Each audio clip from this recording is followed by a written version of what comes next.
Okay, good. I think I'm on now. Can you see what I have here or not? Um, Arthur, No, I lost everybody. No, no, you have no. to share your screen. Yeah, okay. I'll do that. I'll go back and do that. How do I do that? I can There's see you. Arthur. Show screen. All right. Post disabled. Okay, but I can. You haven't disabled me, I hope, right? Um, At the bottom, share screen.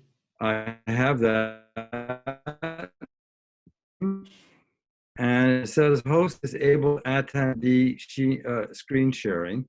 So I don't know what I do about that. Try again. Okay. Okay, now I can do it. All right, now let me see if I can find my screen. I have to open it up here. Now, can you see my screen? Yes. All right. Well, I'm quite happy about that. So maybe I can start. Shall I start, Arthur? Is that okay? Right ahead, yes. All right. Very good. Well, first of all, sorry for all the delays here. I'm still learning how to use this Zoom. And I was, of course, reluctant to give this talk because I had no experience with Zoom. So you can see why I was a little bit concerned. But Arthur has been very persuasive. So eventually, here I am.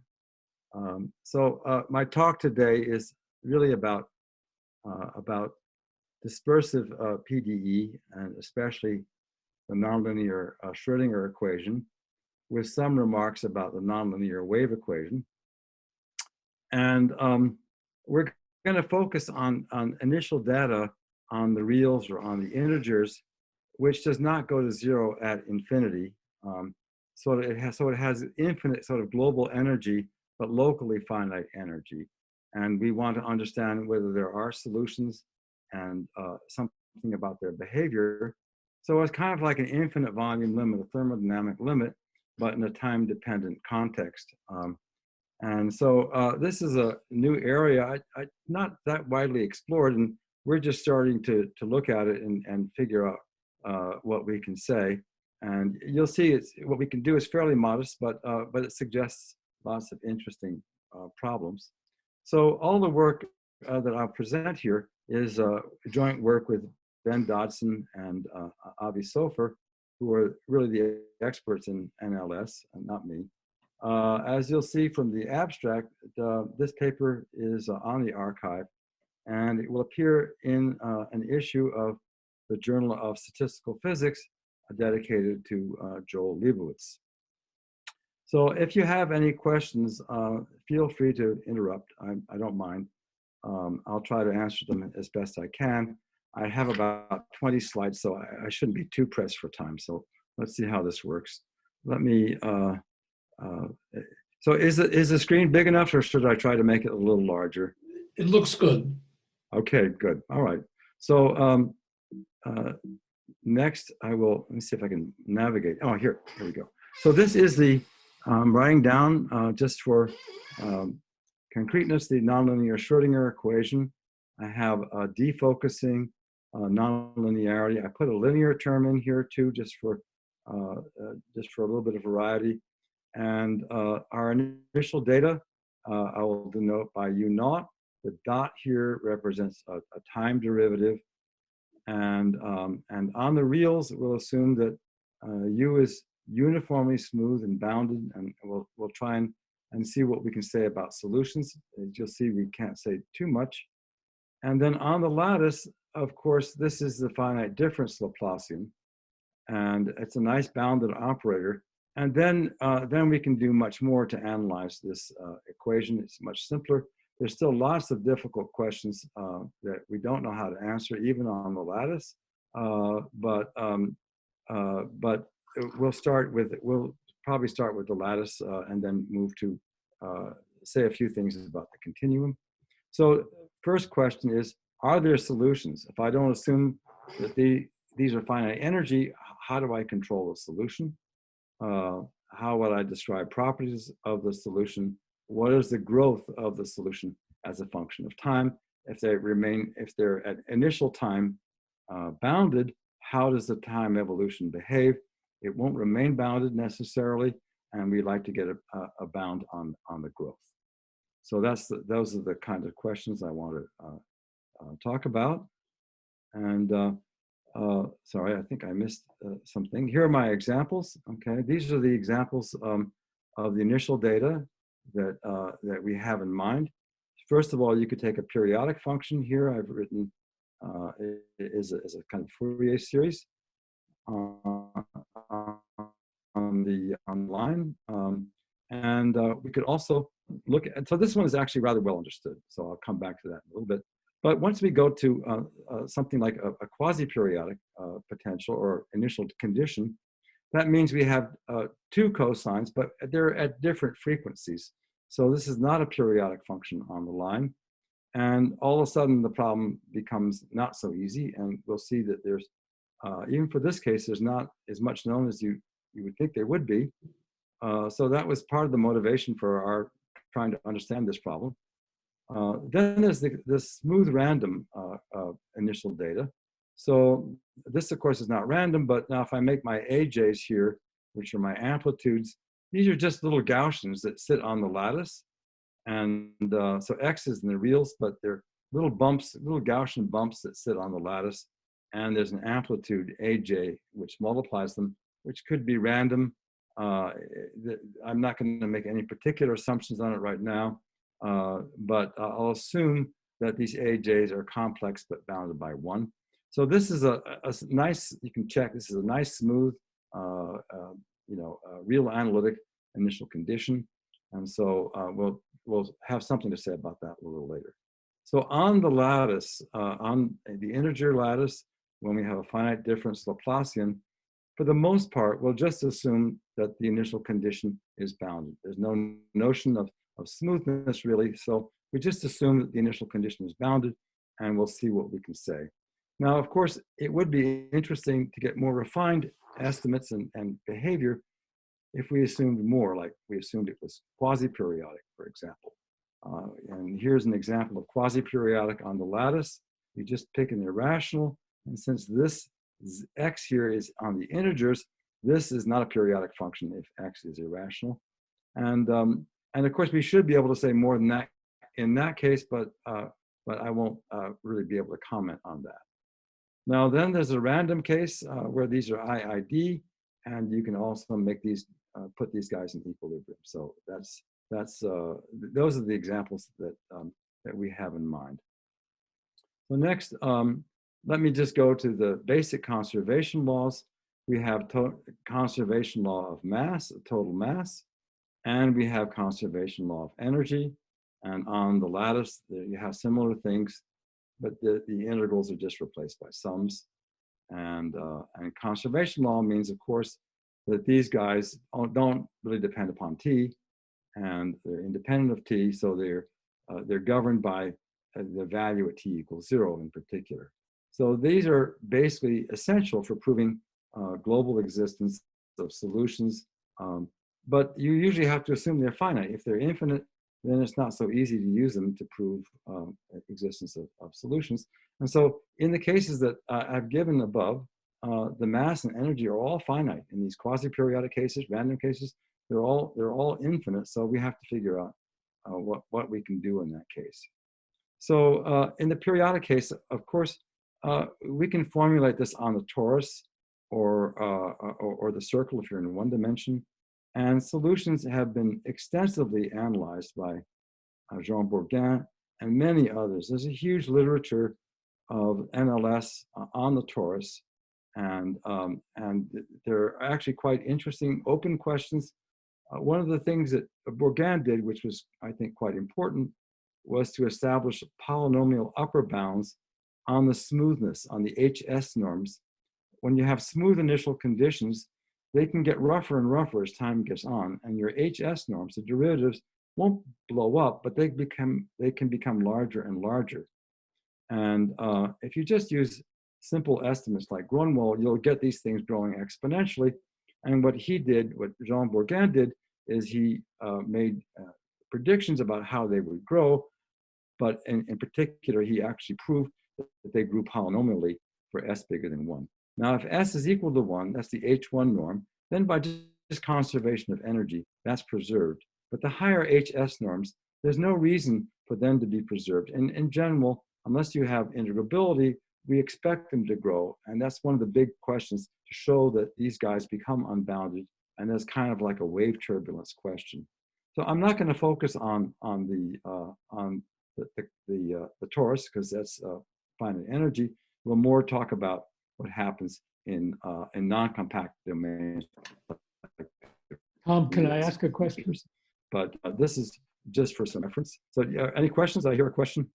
Yeah, did Bourgain or anyone study the negative 5/4? The wave, you mean the wave equation with the focusing a case or not? No.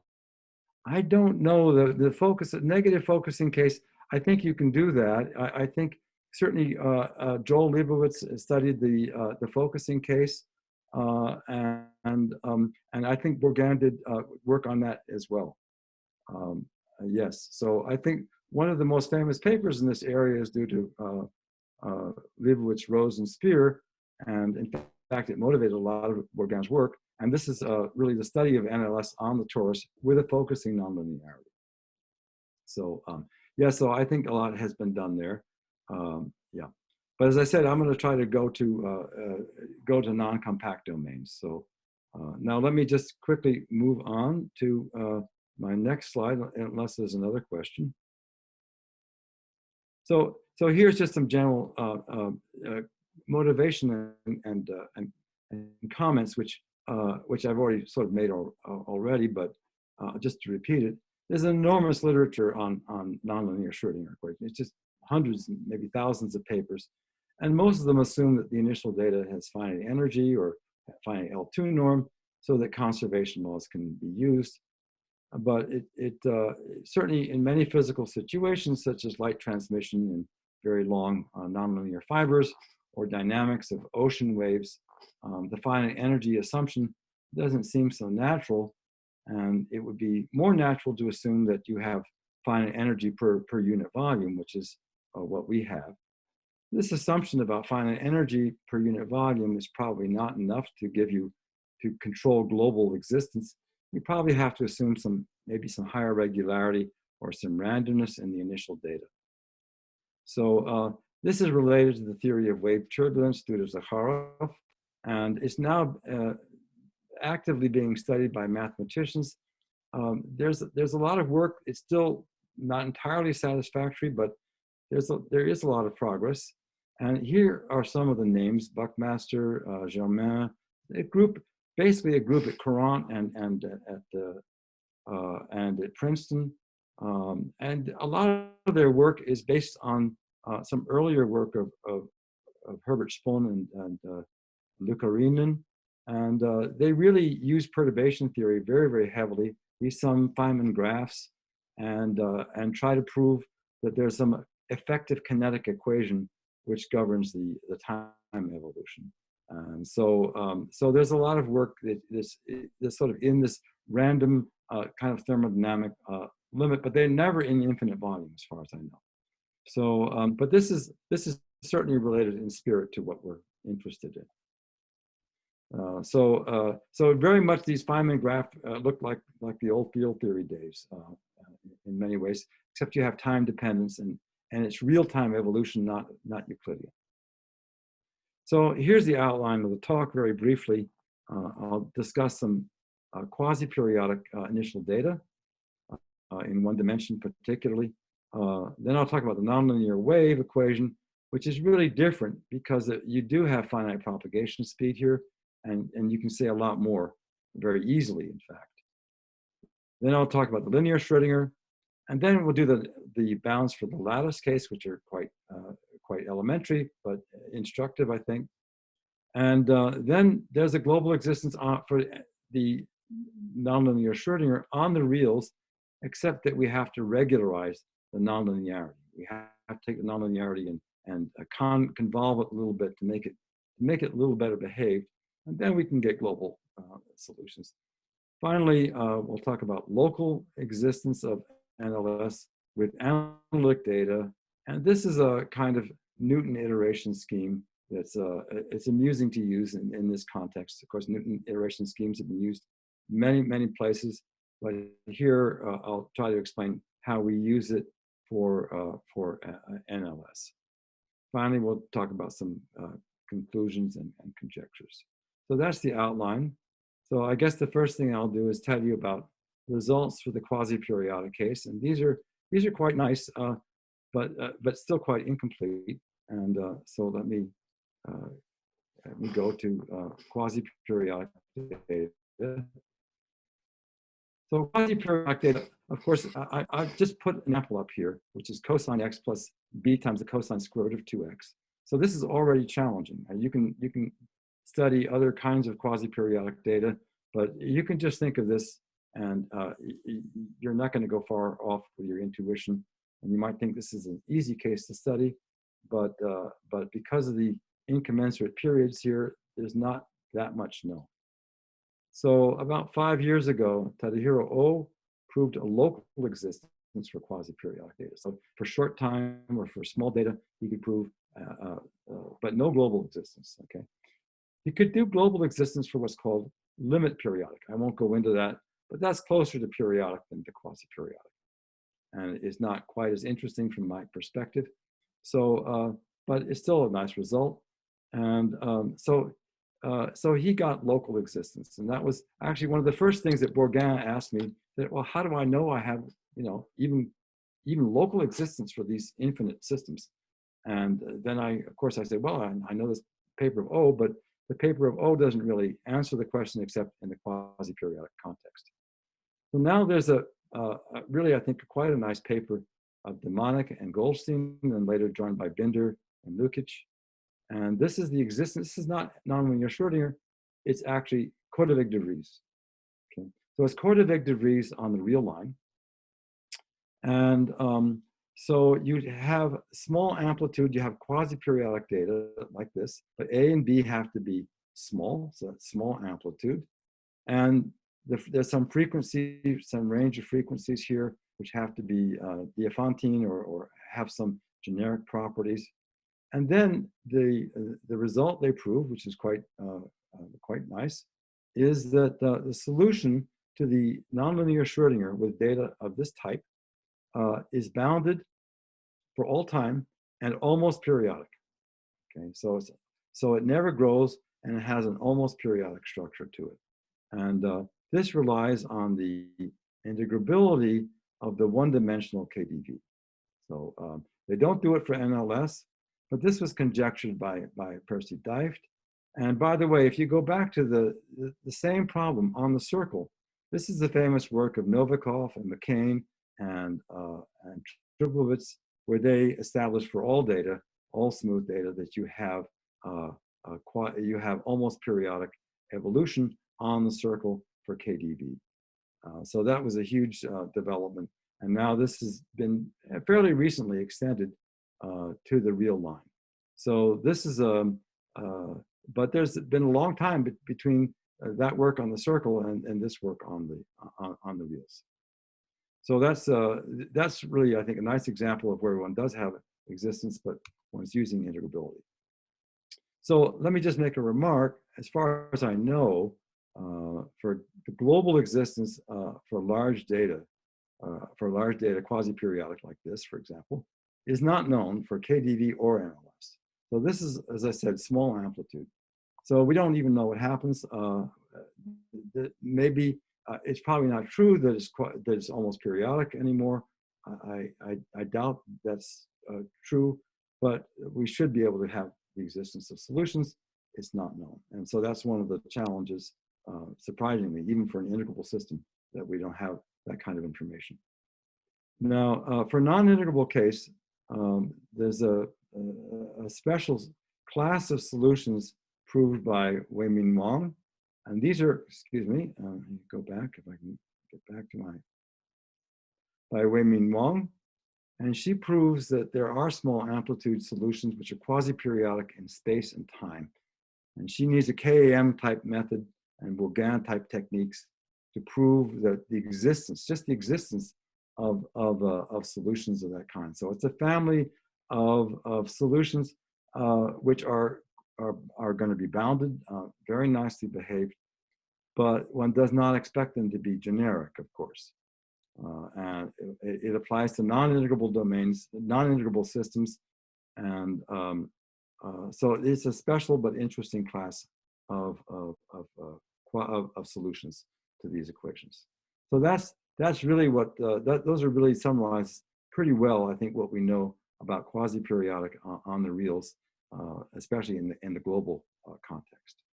The next, let me see what I'm going to do next. I'll just very nonlinear wave equation. I've written it here, if you can see it, UTT minus UXX. I hope I have all my signs here. And you have to have, initial conditions and initial condition of the derivative. And we'll just assume they're bounded, but C2. We'll just assume they have a C2 behavior. I don't even think we need C2, but something like that we need.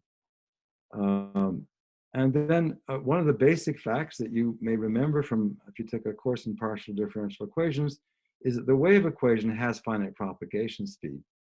So that means that the solution really only depends upon the initial condition in a backward light cone. So it only depends upon U0 for x near T naught by an amount T. So this is the backward light cone on which it depends. And so it really, you can really think of it as any particular time I can set the data to 0 outside there. It doesn't change my solution. So it really is, in a way, finite energy data. And then we have a theorem which we prove. It's a very simple theorem, but I think kind of nice. It says that if my data is uniformly maybe C2 or C1, I forget what it was, then the nonlinear wave equation, not Schrodinger, has a unique solution, and it grows like T to the third. So the reason that we can do that fairly easily is it's maybe 3 lines proof.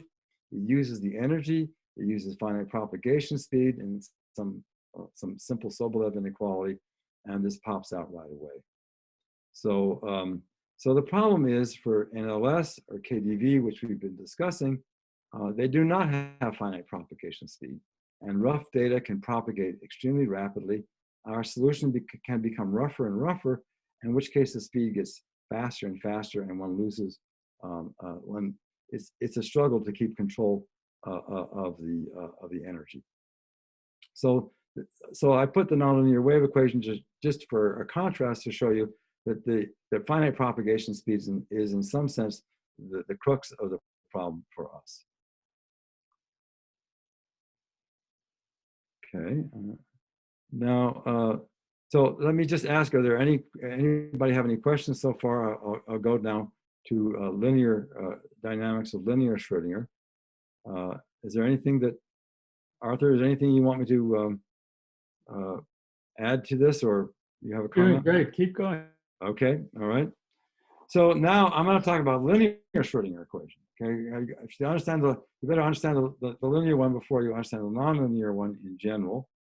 So here I've written the linear Schrodinger equation, no nonlinearity, and we're going to assume the initial condition is bounded. But that's really not enough. You can't make sense of this equation, at least I cannot make sense of it, if you just assume the initial condition is bounded. So if it were bounded and compactly supported, of course, then it would be L2 and you could make a good sense of it, but we cannot make a good sense of it if it's just bounded. So here's a lemma. So if you assume it's bounded, but also smooth, let's say C2, then you can get a bound on the solution, and it grows with a power law, which is T to the 3/2. This is not a very sharp power, but it just gives you an idea of what it can do fairly easily.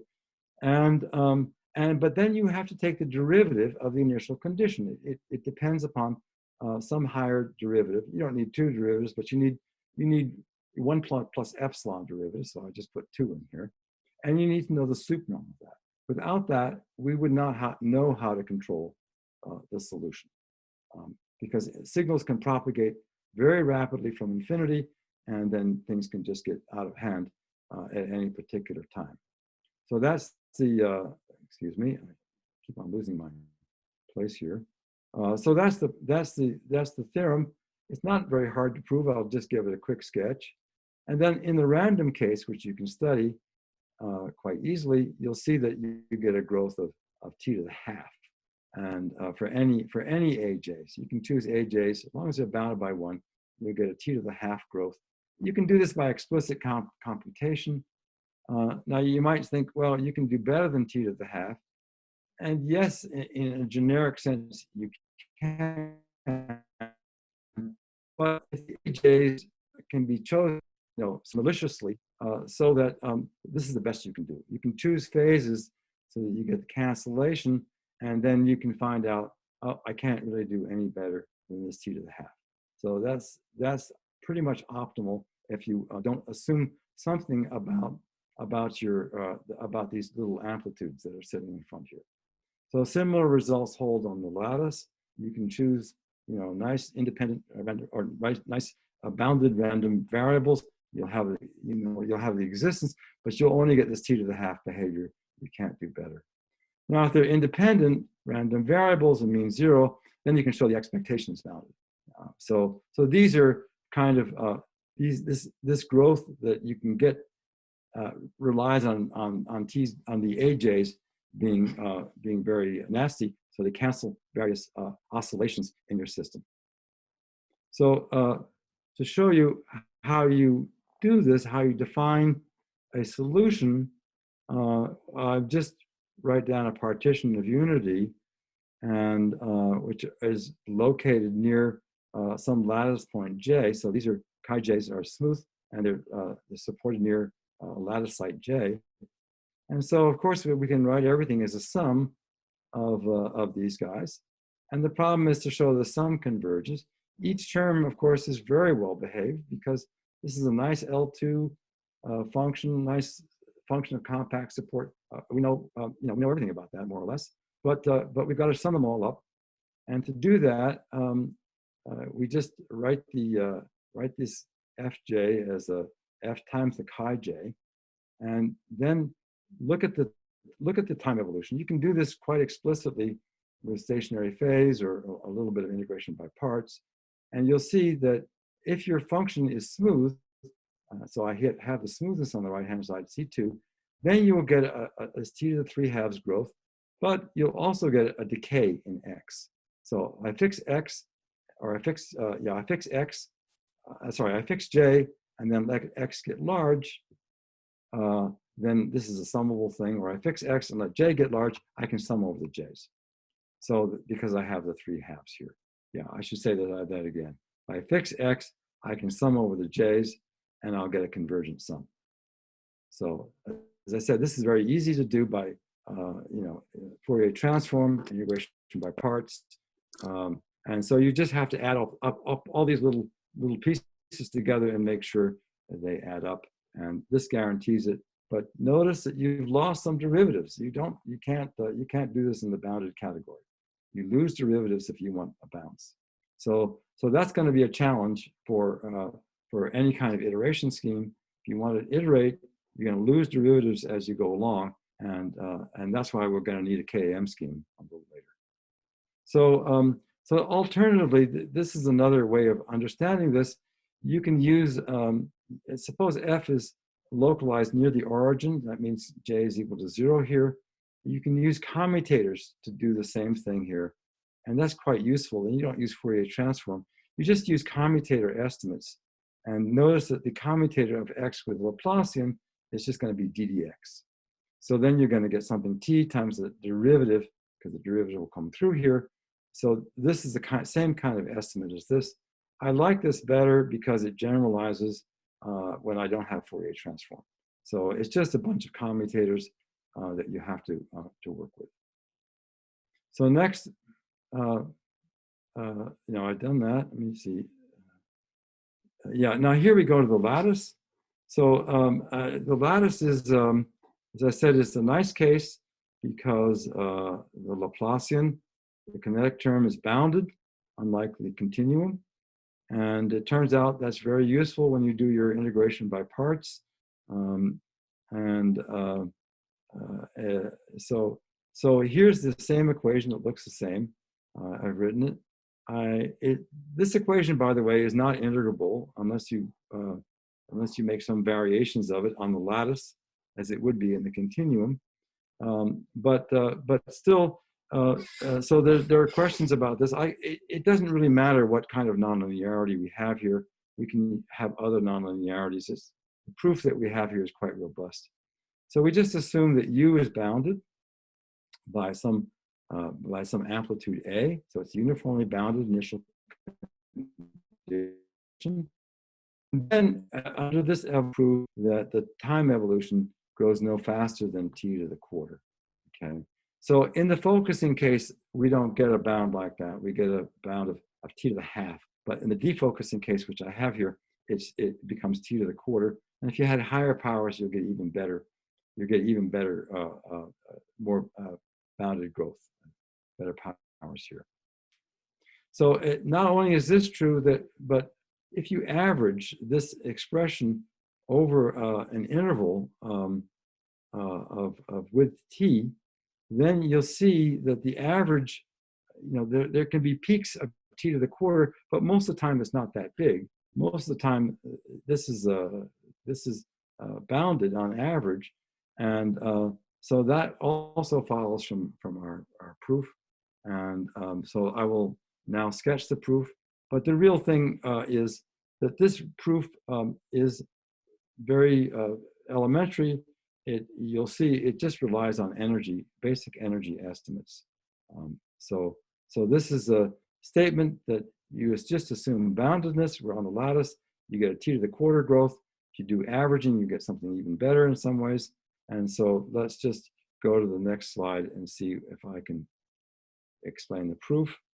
So of course, the mass, a total mass, if you have just the bounded initial condition, is not finite.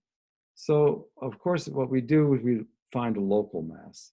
So we take the mass and we multiply it by a factor here, which makes the sum finite. And this factor is like x over t, basically. So if x is far away from x naught, this expression is extremely small. And so then we try to understand what happens when we take the derivative of this expression. So of course, if we didn't have this piece at all, then if we just summed, then of course that's infinite, but formally its derivative is zero because we have conservation of energy. Now we have to take into account the fact that we have this additional weight. And when we do that, it's not terribly difficult to do. You get a differential inequality of this type. And this is 2t over t naught, comes from differentiating this guy in t and bringing it down. You get something like that. So you get derivatives. You have to use just integration by parts. And you get a differential inequality on this. So once you know what to do here, you'll see that you can bound the local mass at any time t naught by the value at t0, and so then the proposition that I wrote down really follows very easily. So the proof is really a couple of really one slide. I didn't do the arithmetic for you, but you can find that in the paper if you like. It's just taking derivatives and checking certain inequalities hold, and then integrating up the differential inequality. So so that's all I'm going to say about the lattice case. And now I'll quickly move to the continuum. So how am I doing on time? Not too bad, not great. So this is the lattice case. And now in the continuum case, the work is a bit harder. If I go to, excuse me. Okay, so this is the global existence for the regularized nonlinear Schrodinger that I mentioned. And here we have the usual Hamiltonian that governs the dynamics and everything, except that you see in the nonlinearity, I have a u sub phi here.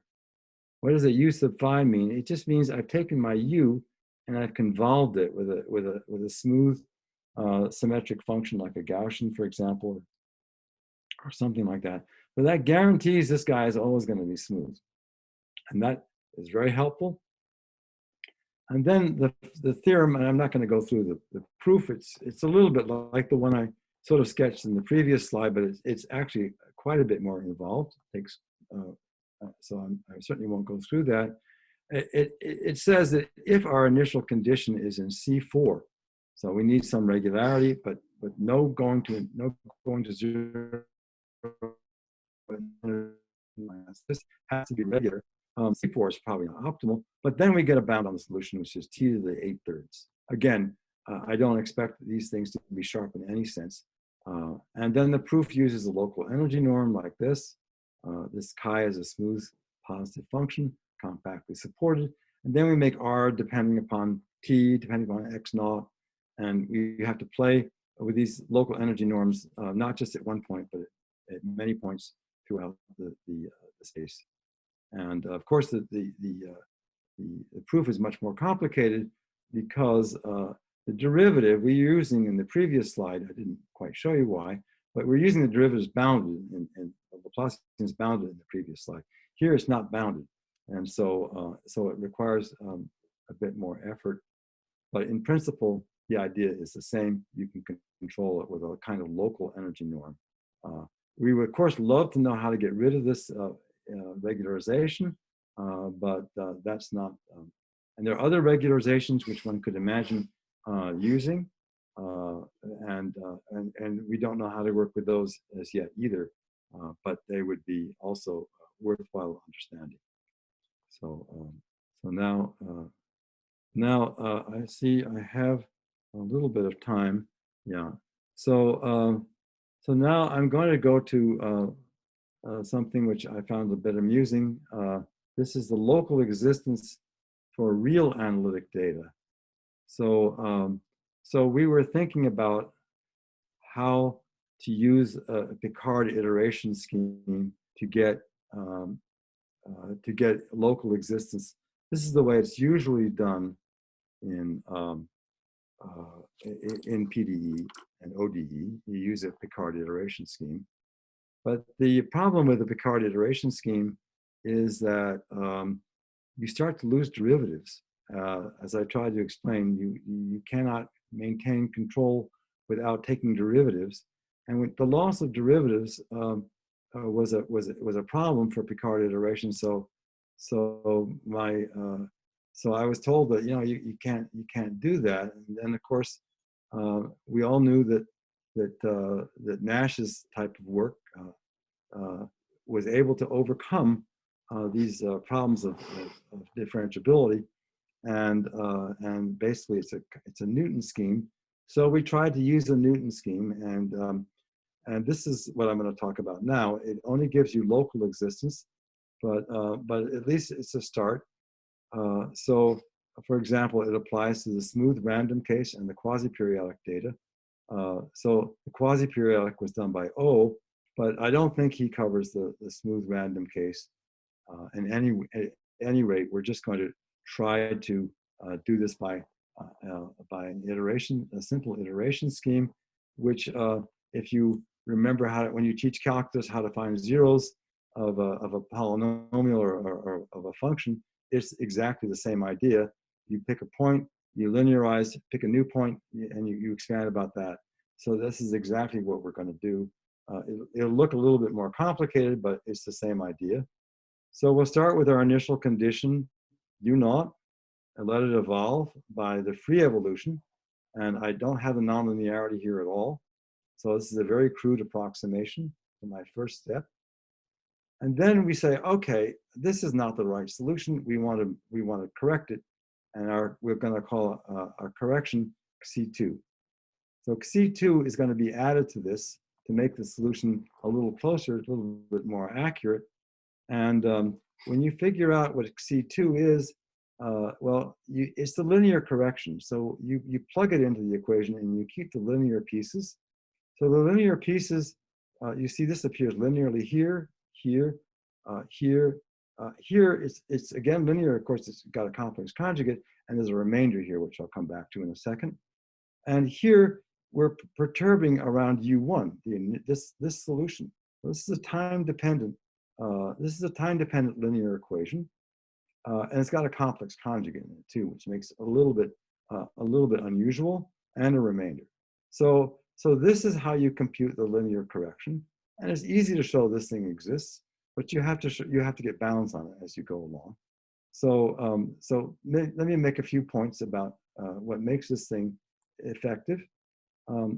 When you do this, you can set C2 equal to 0. So if R is equal to 0, remainder, which I'll write down here, is equal to 0, then the solution to this equation is just 0. So the solution all depends upon what the remainder looks like.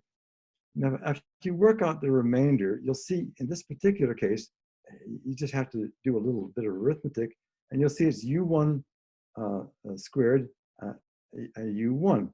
So this is, if U1, this is going to be a bounded function, and we may have lost a little bit of derivatives on it, but it's still bounded, and it's quite small if U is initially small. So now if it's small, its cube is even smaller, and so this is why we're working with small initial conditions or short time.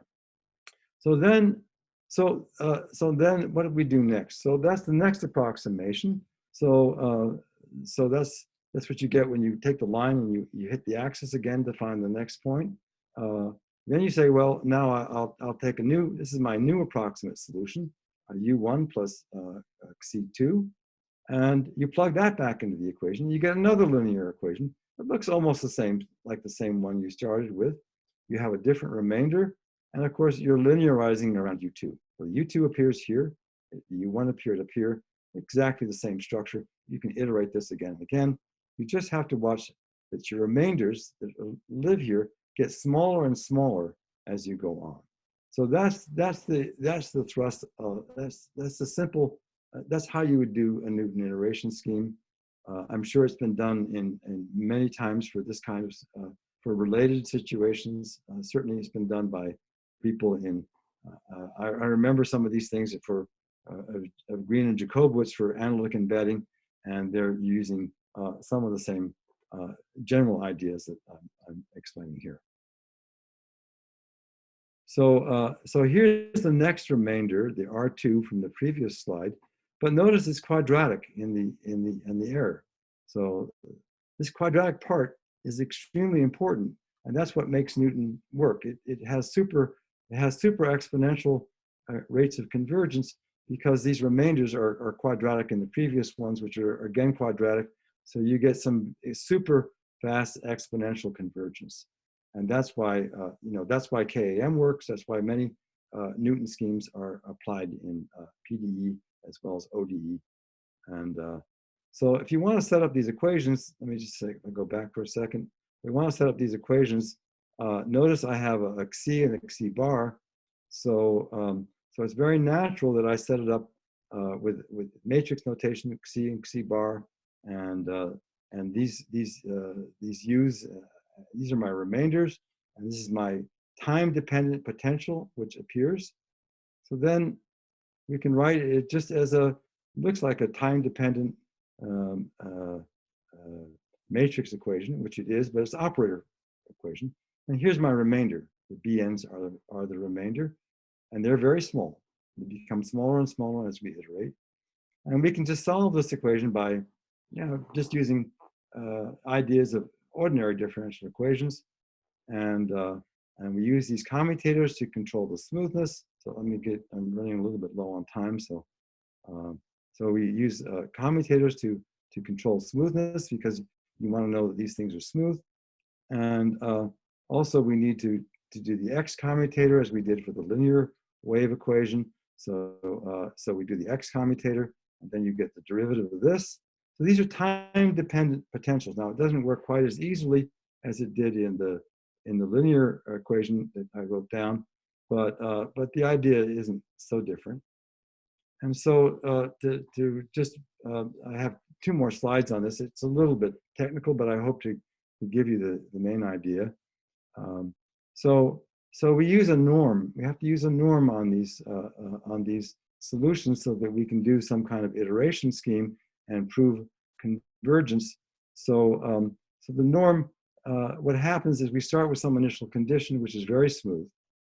And then under iteration, what happens is we have to shrink the domain in which it's analytic. It has to shrink, but it will shrink slowly. And you see here are the domains in which we're shrinking as we go along, but the limit of the RNs will not go to 0. We'll shrink it less and less as we go along, and we'll shrink it so that at the end we have it has all the analyticity it started with, but it still has analyticity in a now neighborhood, let's say, half the size. And so here's just a general lemma that tells you how to, if you have derivatives, this represents how many derivatives you've taken, then you want to bound it by something in a wider domain. And so I won't go into that because that's a technical lemma. It's a very general lemma.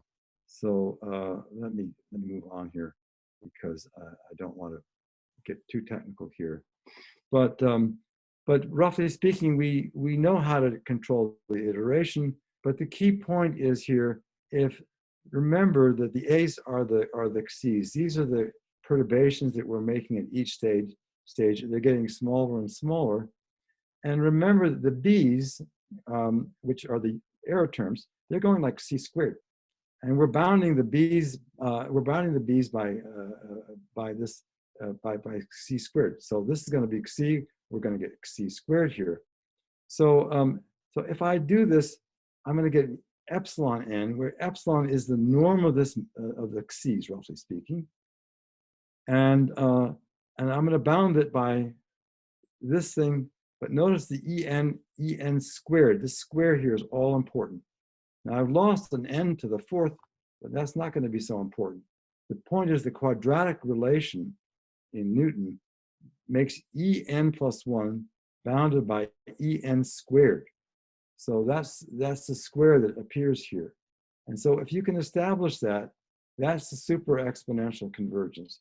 Now notice there's an n factorial growth here. That's usually a terrible thing.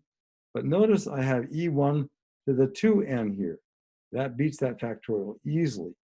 And therefore, we get convergence. So without going into too much detail, we shrink very gradually. We shrink the region of analyticity. So we lose derivatives, but we don't lose too much because we gained a lot by this quadratic convergence method. So that's why the Newton seems to be useful in this case, but we don't know how to do it we don't know how to do it in general. So my time is running nearly out. So anyhow, this is just a sort of a start in trying to use Newton iteration. One might try to use more sophisticated a Nash-Moser iteration scheme, for example. We haven't really tried that. And that you wouldn't need, you would have to have some regularity, but you might not need analyticity. You would just have to have some high derivatives, and then maybe you can do the same thing, but we haven't pursued that. So now I will just, this is really part of the conclusions, but I'm gonna sort of conclude with 2 slides. One is really a very simple question that we started thinking about ordinary differential equations. So now, if you've sort of lost the thread of what I was saying earlier, you don't have to know anything except a little bit of ODEs. So here is a second order ordinary differential equation. It has a restoring a nonlinearity, which is x cubed, and it has a linear piece. And this piece over here is a is a positive, so I've written it bigger than 1, that's why it's called P. And it's, you can imagine it's being periodic too, so that's, and then I want the derivative to be bounded, uniformly bounded in time. So if the P were constant, then this, you can actually solve this equation. I guess you get some elliptic integrals and things like that. But if I have time dependence, then it, as far as I know, you can't solve it. It can be quite complicated, and so there you can do some kind of KM schemes, but these are highly perturbative. So I just want to understand how the solution to these equations behave as you let P move. So one thing you can do is you can write down a kind of formal energy, as we might. Now this energy is not conserved. This is not a conserved quantity because we have a driving force, P of t. And so how I take the derivative of this energy, then I'll get, here's my derivative, it's E dot. And I'll get P dot times x squared. That's just a little calculation you can do. If P dot were constant, we would be actually 0. And that's correct, that's conservation of energy. But now we have a P dot times the x squared. And you can see this is bounded by e to the half, because I have an x to the 4th here, and I have an x squared here, so I can get something like x to the e to the half. Maybe I should have had a 1 plus e to the half. But in any case, you can get a bound by t squared that way. So you get inequality on the energies, which gives you a growth of at most t squared. So that's instructive. It's a little bit like what we were doing earlier with the things on the lattice, nonlinear Schrodinger on the lattice. It's even sort of more transparent here in some ways. The calculations are easier. So it's a crude estimate, as I said. If P were very smooth, periodic, quasi-periodic, my guess is this thing grows much more slowly. But the techniques that we've developed here are not adequate to describe what happens. It's simply we need new methods to understand this, even this very simple question. Now maybe there's some literature. I've been asking some experts in ODE, like Lai-Sang Young, about these kinds of things, but I haven't heard back from her. So maybe there are sort of standard techniques. You can do KAM in this context, but that's limited to sort of perturbative analysis. So the question is, in NLS or nonlinear wave equations, whether we can get better bounds than the ones we produced with just energy methods. But this requires a much deeper understanding of the time evolution. So so now one last slide, and I think I'll be finishing more or less on time.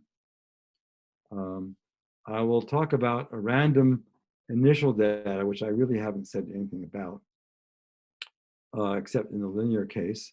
So if you have random initial conditions, IID, in a periodic box of size L, or it doesn't have to be a linear box, it could be, it could be a cubic one or a square box, then it's easy to show that the average local energy is bounded uniformly in L.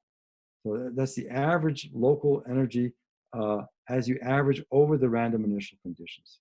So the energy is a function of time, but after I average it, it will be basically time independent and spatially independent. And so it's very easy to show that the average local energy is bounded. But higher moments, you cannot get those from this. I don't believe you can get those from that kind of argument. If your data is in equilibrium, then of course you can get much more information about the higher moments, because you have, in the defocusing case, you have statistical mechanics to help you control these higher moments. Now, one of the things that I've been trying to understand without much success is if my data are IID, so random data, but not in equilibrium, how to, in 3 dimensions, I want to understand how a condensate might form, just classically here. This is a classical question. And so the data must be sufficiently large, otherwise you're not going to form a condensate, I believe. So I won't try and explain that you presumably need large enough data, otherwise you'll be in a high temperature phase. And we would like to describe the loss of spatial independence. We start with IID, which has, everybody's independent of everybody else. But as time goes on, there's a spatial dependence which is going to be developed. And of course, it would be very interesting to understand how this time dependence evolves, of spatial correlations evolves, and see the Goldstone modes, this kind of thing. So this is a hard question. I realize that. But so one of the questions that I thought might be useful to say, well, okay, we're not ready for this one, but perhaps there are useful classical toy models which one can analyze. And one of the ones that actually I think we discussed a little bit with Jörg is take a system in which you have a large number of components. So if you're looking at field theory, this is what's called the large N limit. And then in field theory equilibrium, you can easily understand, at least formally, understand what happens for large N. And then the question is, can we do that dynamically? This is not so clear, but it's worth thinking about. And that's the end of my talk. So thank you very much. Well, thank you, Tom. That was a really beautiful talk. So I can go back. I realized I didn't really pause for questions. I was a little worried I wouldn't finish on time, but more or less I did. So I'm quite happy to go back and try to answer any questions that anybody might have.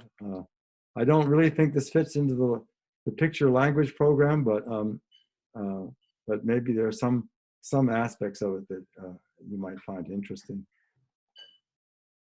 So are there, Jörg, do you have a question? Yeah, I have a question. I guess the Gibbs measure, you can construct the Gibbs measure for Yes. There's a nice Gibbs measure, which is thermodynamic limit. So is it conceivable that you can sort of do dynamics in the vicinity of equilibrium? Yeah, that would be nice to do. I mean, in a finite volume, it can be in a done, finite volume, you can do dynamics, but the question is, can you describe it accurately? And that's what, that's a little bit what Herbert was doing, but I don't think he was doing it in the realm of where you have a condensate, near a condensate. So that's of course quite related to what many people are doing. In the quantum systems, they have a condensate, and then they release the condensate and try to understand how it evolves.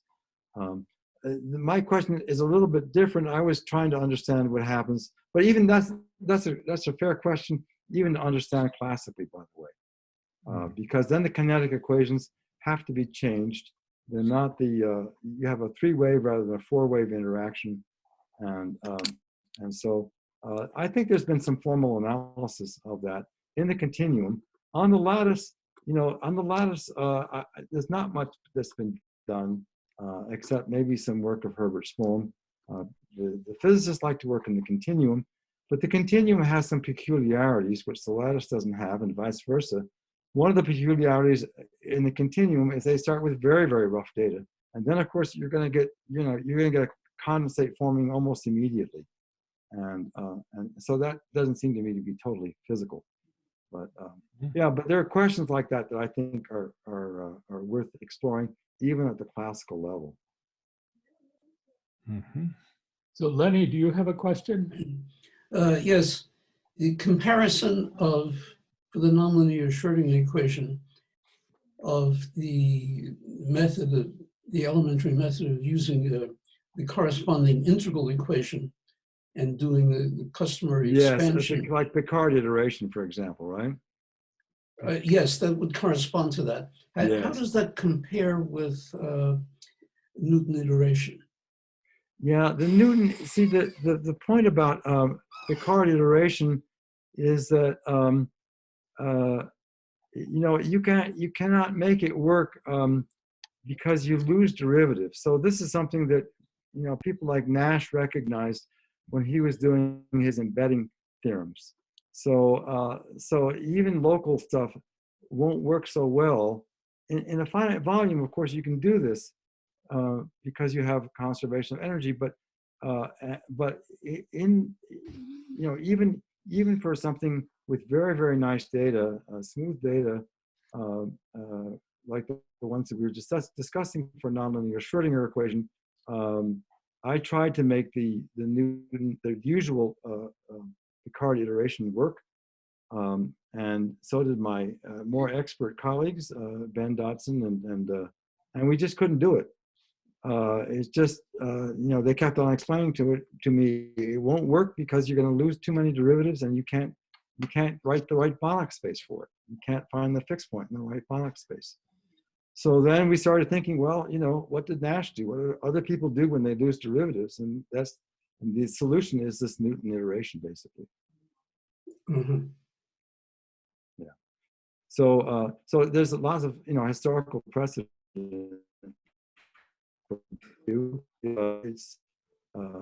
It's a useful technique. We probably should be looking at it more carefully. Maybe variations of it, which I mentioned for those of you who know the Nash-Moser iteration schemes. There's a regularization procedure as well as a simple iteration scheme, and so that might be good. Yeah, but as I said, at the moment we don't really know what to do about global existence for NLS. There's a debate among us about whether it even exists for all time. My personal opinion is it probably does, and we're just not strong enough to do it. But as I said, even in the integrable case, we do not know global existence for large data, for example. Even for KDV, we don't know. So there's a lot to be explored still. So the loss of derivatives, if under the integral you have the e to the I t, yes, exactly, Laplacian yep. Applied, that's the free propagation, right, applied to the nonlinear part. Yeah. But in order to get estimates, you need to know something about the nonlinear part, which in turn requires knowing something about a Sobolev norm, say. Yeah, exactly. So you usually find a fixed point in some Hilbert space, right? Well, there's no natural Hilbert space for this because you keep on losing derivatives. That's the problem. You can try yourself. I mean, if there were a way to do it, by the way, with a Picard iteration or a simple variation of it, that would be very helpful. But we did not find it. We did not find a way to do it that way. So we used this other scheme.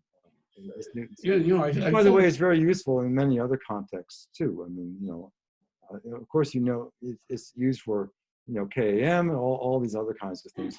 You can't usually get by a straight iteration scheme. I very much appreciate that, because the same kind of problem applies to the Yang-Mills heat equation. Yeah. And I ended up using a path space within which to form the contraction, which allows blow up of derivatives as the time goes to zero. Yes. So it's a peculiar path space. So that's why I'm asking whether or not so that would be interesting to see whether you can use something like that in the Schrodinger case.